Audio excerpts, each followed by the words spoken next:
Usa ka 14 anyos nga bayawanon ang nagdala og dakong garbo sa dakbayan sa Bayawan, Negros Oriental. Siya si Michael John Stephen Rosalem Iniego ang nakakuha sa 3rd place sa 6th Eastern Asia Youth Chess Championship 2022.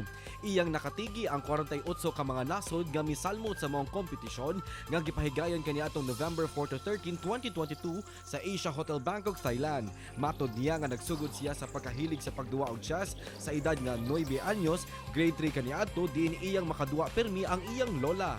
Karong buntaga, atong ibida ay ang istorya sa kadaugan, dinhi lang sa GMA Regional TV Live. Ilahon karong buntaga mga kapuso, atong pasidunggan kining taga Bayawan City nga nakadaog karong bag-o sa usa ka International Chess Championship nga gipahigayon dito sa Thailand. Mga kapuso, makauban nato Michael John Stephen Inigo.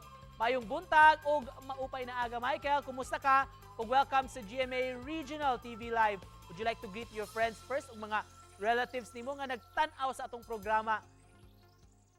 Mayong buntag, Sir Nico, o mga kapuso.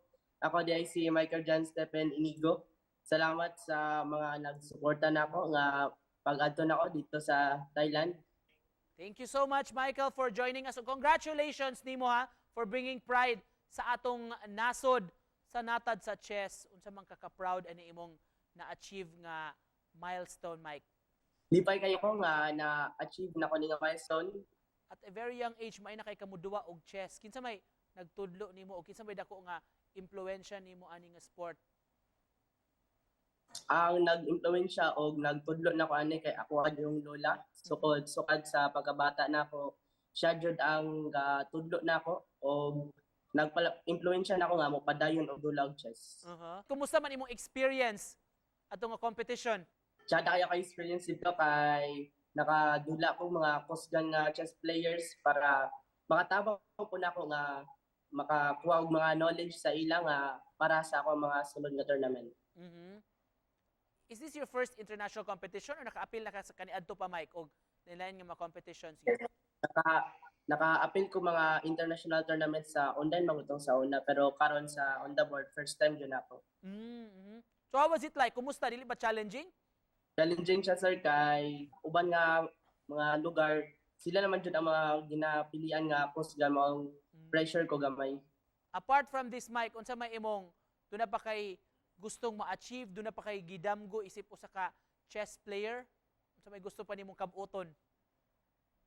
Gaan ko nga makadula pa og mga uban nga international tournament o makatabang og uban nga chess players. Bon, unsa may sikreto? You were saying kaganiha nga sa una mag-compete mo sa imong lola nya di mo siya mapildi. Eventually na-master gyud nimo ang game, ang sport. Unsa may sikreto aron ma-improve ang imong knowledge sa chess? Kuan basta padayon na jud og dula dili makalakbang nga dapat taga-adlaw na kay ginabutang nga mga training, study kag mga opening ana nga adlaw imo jud gina-schedule. Mike, just to close this interview, unsa may message ka gusto nimong ipaabot sa atong mga kapuso nga nagtan-aw karon? Kung chess player mo dapat padayon na ra jud ninyo kay ayo ra ka goal nga mapildi kay dira jud magsugod ang inyong mga kadaugan. Wow, thank you so much for joining us this morning, Mike. Congratulations ha sa imong nakabot sa maong international chess competition dito sa Thailand. Og good luck nimo sa umaabot pa nga competition nga apilan mga kapuso. Michael John Stephen Inigo, daghang salamat. Congratulations.